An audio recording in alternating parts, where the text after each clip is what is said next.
Hello friends, welcome to our YouTube channel तैयारी beginners की।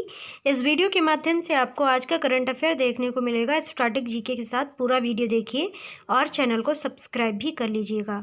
ये वीडियो आपके ऑल कॉम्पिटिटिव एग्जाम के लिए रिलेवेंट रहने वाला है, क्योंकि जितने भी एग्जाम्स होते हैं उनमें करंट अफेयर पूछा ही जाता है, तो ज़रूर से देखिएगा, बहुत ही रिलेवेंट रहने वाला है। तो फर्स्ट क्वेश्चन है, यरूशलेम पवित्र शहर की स्थापना किसने की थी? ए ऑप्शन है राजा जूडास ने, बी ऑप्शन है राजा डेविड ने, सी ऑप्शन है राजा सुलेमान ने, डी ऑप्शन है ब्रिटेन ने।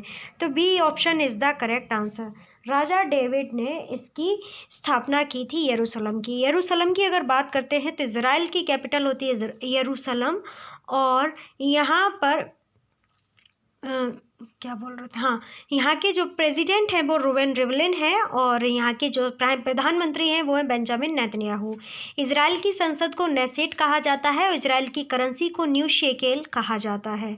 ठीक है, आप सभी को पता है इजराइल में और गाज़ा पट्टी में भी बहुत ज़्यादा संघर्ष हो रहा है।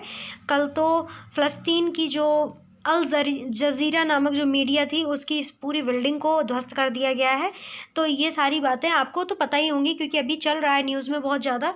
तो आप लोग अगर न्यूज़पेपर भी पढ़ते तो आपको पता होगी। ठीक है, संघर्ष क्यों हो रहा है ये भी पता होगा कि यहूदी अपने आप को बचाने के लिए संघर्ष कर रहे हैं और सऊदी अरबिया अपने आप को पाने के लिए संघर्ष कर रहे हैं, ये सभी आपको पता होगा।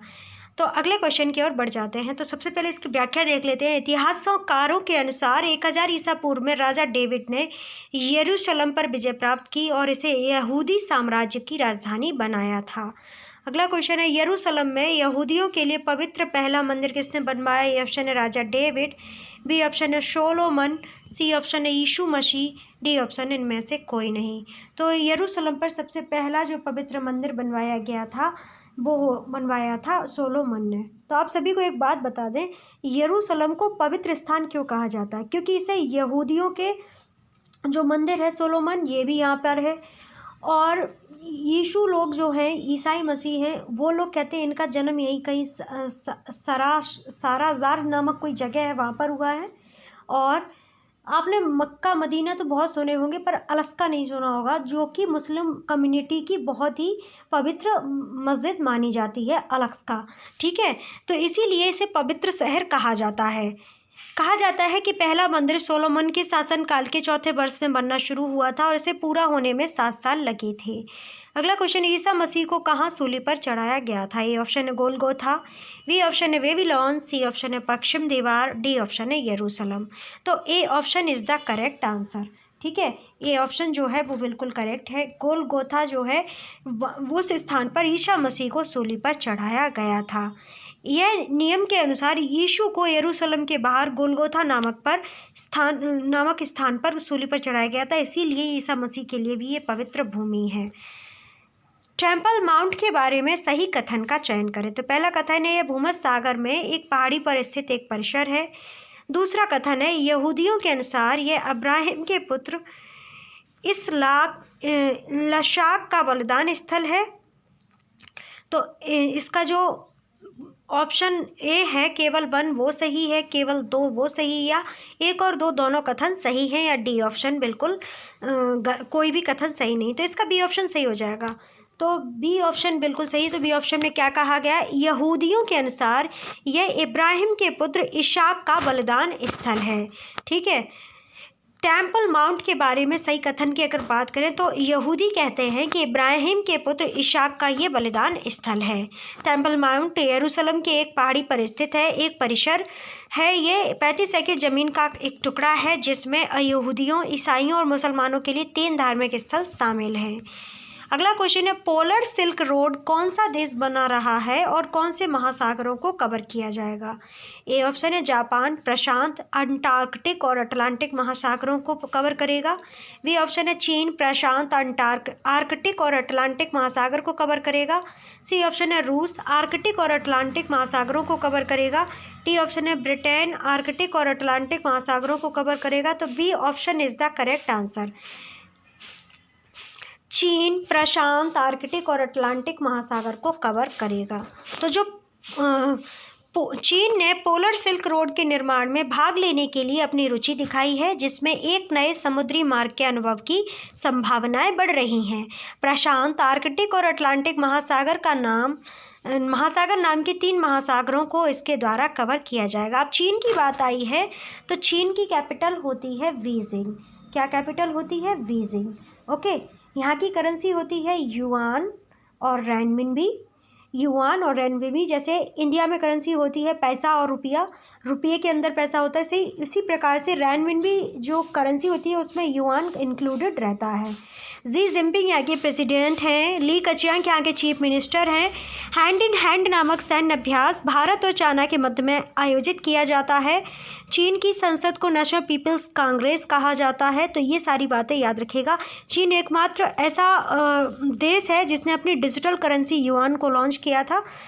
अगला क्वेश्चन है, कौन सा संगठन अंटार्कटिक हिमखंडों को ट्रैक करता है? ए ऑप्शन है US National Ice Center, B option है नासा, सी ऑप्शन है विश्व मौसम विज्ञान संगठन, डी ऑप्शन है संयुक्त राष्ट्र। तो इसका ए ऑप्शन बिल्कुल सही है, यूएस नेशनल आइस सेंटर। एकमात्र संगठन जो अंटार्कटिक हिमखंडों को ट्रैक करता है वह है US National Ice centre, USNIC short form में। अगला क्वेश्चन है, शोलावेशी गुफा चित्रों के बारे में सही कथन का चयन करें। पहला कथन है यह लगभग 5 मीटर चौड़ी है और इसमें जंगली स्वरों को दर्शाया गया है। दूसरा है थेरियनथ्रोप्स का चित्रण भी चित्रों के माध्यम से इस पेंटिंग में किया गया है। तो ए ऑप्शन है केवल 1, बी ऑप्शन है केवल 2, सी ऑप्शन 1 और 2 दोनों, डी ऑप्शन है नन ऑफ दीज। तो इसका सी ऑप्शन सही हो जाएगा। तो इसके जो दोनों कथन है बिल्कुल सही है। थेरियनथ्रोप्स का चित्रण भी चित्रों के माध्यम से इस पेंटिंग में किया गया है और सोलवेसी पेंटिंग लगभग 5 मीटर चौड़ी है। इसमें जंगली सूरों को, एनियोस नामक भैंस को थेरियनथ्रोप्स के साथ चित्रित किया गया है। अगला क्वेश्चन है, निम्नलिखित में से कौन E9 देशों की सूची में शामिल नहीं है? ए ऑप्शन है ब्राज़ील, बी ऑप्शन है भारत, सी ऑप्शन है दक्षिण अफ्रीका, डी ऑप्शन है मैक्सिको। तो इसका सी ऑप्शन बिल्कुल सही हो जाएगा। दक्षिण अफ्रीका जो है E9 देशों में शामिल नहीं है। बांग्लादेश, ब्राज़ील, चीन, मिस्र, भारत, इंडोनेशिया, मैक्सिको, नाइजीरिया और पाकिस्तान देश E9 समूह में शामिल हैं। ओके, अगला क्वेश्चन है, निम्नलिखित में से कौन सा कथन यूरेनियम के लिए सही है? तो पहला कथन, यूरेनियम प्राकृतिक रूप से रेडियोधर्मी है और संलयन प्रक्रिया से गुजरता है।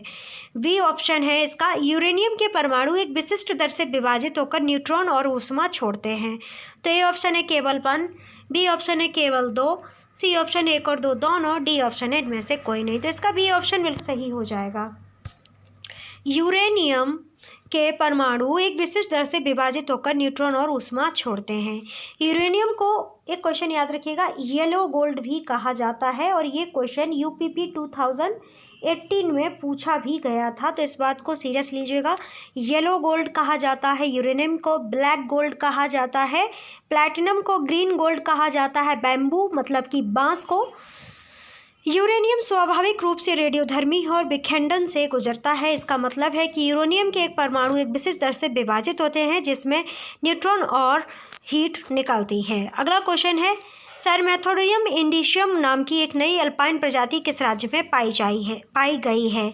ए ऑप्शन है अरुणाचल प्रदेश, बी ऑप्शन है सिक्किम, सी ऑप्शन है जम्मू और कश्मीर, डी ऑप्शन है उत्तराखंड। तो अरुणाचल प्रदेश राज्य में क्या हुआ है कि एक नई प्रजाति पाई गई है जिसको नाम दिया गया है सेरथोडियम इंडिसम या इंडिकम। अरुणाचल प्रदेश में अल्पाइन पौधे की एक नई प्रजाति की खोज की गई है या तवांग जिले में पाई गई है। अरुणाचल प्रदेश की अगर बात करते हैं तो अरुणाचल प्रदेश की कैपिटल होती है ईटानगर। अरुणाचल प्रदेश को उगते हुए सूर्य का राज्य भी कहा जाता है। सबसे पहले जो सूर्योदय होता है वो भारत के अंदर अरुणाचल प्रदेश में होता है। और उगते हुए सूर्य का देश किसे कहा जाता है ये भी आपको पता होना चाहिए। तो उगते हुए देश, जो सूर्य का देश है, वो कहा जाता है नॉर्वे को। नॉर्वे की कैपिटल होती है ओस्लो और करेंसी होती है क्रोन। ओके, अब नॉर्वे के द्वारा एक प्राइज़ दिया जाता है। अब आपको ये बताना कौन सा प्राइज़ नॉर्वे के द्वारा दिया जाता है। अरुणाचल प्रदेश का गठन हुआ था 20 फरवरी 1987 को। बी.डी. मिश्रा यहाँ के राज्यपाल हैं। पेमा खांडू यहाँ के मुख्यमंत्री हैं। अरुणाचल प्रदेश उच्च न्यायालय की अगर बात करते हैं तो वो कौन सा उच्च न्यायालय है जो अरुणाचल प्रदेश के लिए कार्य करता है, तो वो है गुवाहाटी उच्च न्यायालय, जो कि 1948 में गठित हुआ था। यो कि इसकी खंडपीठ कोहिमा, आइजोल और ईटानगर में है और ये असम, नागालैंड, मिजोरम, अरुणाचल प्रदेश के लिए कार्य करता है। सुधांशु धूलिया जी यहाँ के मुख्य न्यायाधीश हैं। तो ये सारी बातें याद रखिएगा। अब अरुणाचल प्रदेश के स्टैटिक पोर्शन की भी बात करेंगे। यहाँ की ऑफिशियल लैंग्वेज जो है अंग्रेजी है और यहाँ पर कुल साक्षरता दर की अगर बात करें अरुणाचल प्रदेश में तो 65.4%। और एक बात और याद रखिएगा, सबसे कम जो जनसंख्या घनत्व जो है वो अरुणाचल प्रदेश में केवल 17 व्यक्ति पर वर्ग किलोमीटर में निवास करते हैं। ये सबसे इम्पोर्टेंट क्वेश्चन है, कई बार पूछा भी गया है। नेशनल पार्क की बात करें तो नामदफा नेशनल पार्क आपको अरुणाचल प्रदेश में ही देखने को मिलेगा। अभयारण्य की बात करें तो ईटानगर वाइल्ड लाइफ सेंचुरी, लाली वाइल्ड लाइफ सेंचुरी, पक्की वाइल्ड लाइफ सेंचुरी और मोहाहो वाइल्ड लाइफ सेंचुरी आपको अरुणाचल प्रदेश में ही देखने को मिलेगी। सुबनसिरी, सियांग, कामेंग, लोहित, तिरप यहाँ की प्रमुख नदियाँ हैं। यांगाप, कांगेरी, तनु, चौकान, दीप यहाँ के प्रमुख दर्रे हैं। प्रमुख नगरों की अगर बात करें तो अनिनी, एलान, खोंसा, ज़ैरो, तेजू, पासीघाट यहाँ के प्रमुख नगर हैं। जिलों की संख्या अगर बात करें तो 20 यहाँ के जिले हैं। विधानमंडल यहाँ की 1 सदनीय है और विधानसभा सदस्यों में 60 सीटें, राज्यसभा में 1 सीट है, लोकसभा में 2 सीटें हैं। शैक्षिक संस्थाओं की अगर बात करें तो विश्वविद्यालय यहाँ पर अरुणाचल प्रदेश विश्वविद्यालय है और 4 यहाँ के कॉलेज है। पर्यटन आकर्षण की बात करें तो तवांग, दिरांग, बोडमडिला, ईटानगर, रोइंग, दीपोरिजो, खोशा, नामदफा यहाँ के प्रमुख पर्यटन केंद्र हैं। अरुणाचल प्रदेश के प्रथम राज्यपाल की बात करें तो वो थे के राजा, प्रथम मुख्यमंत्री पी.के. थोंगन। नामदफा राष्ट्रीय उद्यान, तिरप राष्ट्रीय उद्यान यहाँ के प्रमुख नेशनल पार्क हैं। यहाँ की मुख्य फसल धान है। 80% जनसंख्या जो है अरुणाचल प्रदेश की कृषि पर निर्भर करती है। प्रमुख त्योहारों की बात करें तो न्योकम, लोशर खान, शिदौना, अरन यहाँ के प्रमुख त्यौहार हैं। अरुणाचल प्रदेश के प्रमुख खनिजों की अगर बात करें तो कोयला, कच्चा तेल, डोलोमाइट, चूना पत्थर यहाँ के प्रमुख खनिज हैं। तो ये सारी बातें याद रखिएगा। अब एक क्वेश्चन और है अरुणाचल प्रदेश की ट्राइब्स के बारे में, जनजातियों के बारे में। तो मिशमी, मोनपा, डफला, आवर, तागिन, बोरी, गालोंग, आपतीनी, मीरी, मेम्बो, पाइवलो, शर्मा यहाँ की प्रमुख जनजातियाँ हैं। अरुणाचल प्रदेश में सीमाएं कहाँ राज्य से शेयर करता है अरुणाचल प्रदेश, तो तिब्बत से और चीन से इसकी सीमा शेयर होती है। असम, नागालैंड और म्यांमार और भूटान से भी इसकी सीमा शेयर होती है। तो अरुणाचल प्रदेश से जितने भी क्वेश्चन बन रहे थे हमने आपको बता दिए।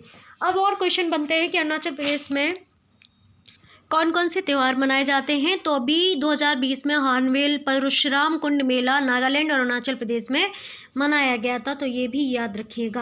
अरुणाचल प्रदेश से जितने भी क्वेश्चन हो रहे थे आई थिंक हमने डिस्कस कर लिए हैं। फिर भी कोई क्वेश्चन रह जाता है तो उसे अगले वीडियो में डिस्कस कर लिया जाएगा। अब आप ये बताइएगा वीडियो आपको कैसा लगा। लाइक, कमेंट, शेयर करने के साथ साथ चैनल को सब्सक्राइब जरूर कर लीजिएगा। वीडियो को ज़्यादा से ज़्यादा शेयर कीजिएगा। आप जो सीख रहे हैं आपके मित्र भी सीखें और आप सभी का साथ साथ में नॉलेज जो है बूस्टअप होता जाए।